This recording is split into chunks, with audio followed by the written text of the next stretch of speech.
13 রানে হারের বদলা 100 রানে জিতে অভিষেক রিঙ্কু মুখোশদের দাপটে সিরিজের সমতা ভারতের। বন্ধুরা, দ্বিতীয় ম্যাচে জয়ে ফিরল ভারত। প্রথমে ব্যাট করে অভিষেক শর্মা, ঋতুরাজ গায়কোয়াড় ও রিঙ্কু সিংয়ের দাপটে 234 রান করে ভারত। সেই রান তারা করতে নেমে 100 রানে হারে জিম্বাবুয়ে। 24 ঘন্টায় বদলে গেল ছবিটা। শনিবার যে পিচে ভারতের ব্যাটাররা 116 রান তারা করতে পারেননি, রবিবার সেই মাঠে 234 রান করলেন তারা। আন্তর্জাতিক টি-20 ক্যারিয়ারে নিজের দ্বিতীয় ম্যাচে 100 রান করলেন অভিষেক শর্মা, 77 রান করলেন ঋতুরাজ গায়কোয়াড়, 48 রানে ঝড়ো ইনিংস খেলেন রিঙ্কু সিং।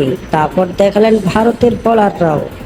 জিম্বাবুয়ে ব্যাটাররা বুঝতেই পারলেন না কিভাবে রান তারা করবেন। 100 রানের বিশাল ব্যবধানে দ্বিতীয় ম্যাচে জিতে সিরিজ ক্ষমতা ফেরালো ভারত। প্রথম ম্যাচে ব্যাটিং ব্যর্থতায় হারতে হয়েছিল ভারতকে, তাই দ্বিতীয় ম্যাচে পেসার খলিল আহমেদের বদলে এক অতিরিক্ত ব্যাটার সাই সুদর্শনকে খেলায় ভারত। টি-20 অভিষেকে ব্যাট করার সুযোগ পেলেন না সুদর্শন, কারণ ভারতের টপ অর্ডারের দাপট।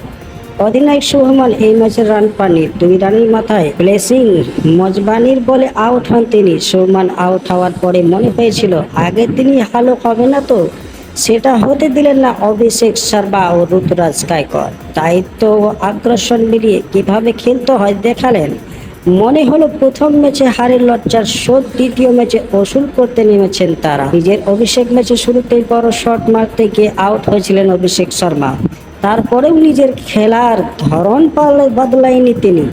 দ্বিতীয় ম্যাচেও শুরু থেকে আগ্রাসী ব্যাটিং করতে থাকেন তিনি।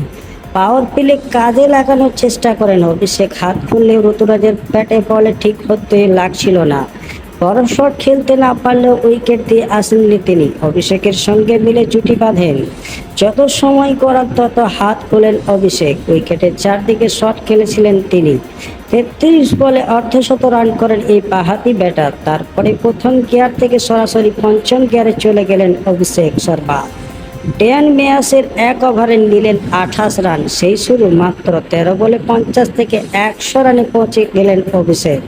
পরপর 3 বলে 3টি ছক্কা মেরে মাত্র 46 বলে 100 রান করলেন তিনি। ভারতের হয়ে অভিষেকের পরে সবচেয়ে কম ইনিংসে 100 রান করলেন আইপিএলের নজর কাড়া ব্যাটার। 7টি 4 ও 8টি 6 মারেন তিনি। যদিও পরে বলে আবার ছক্কা মারতে গিয়ে আউট হন অভিষেক শর্মা।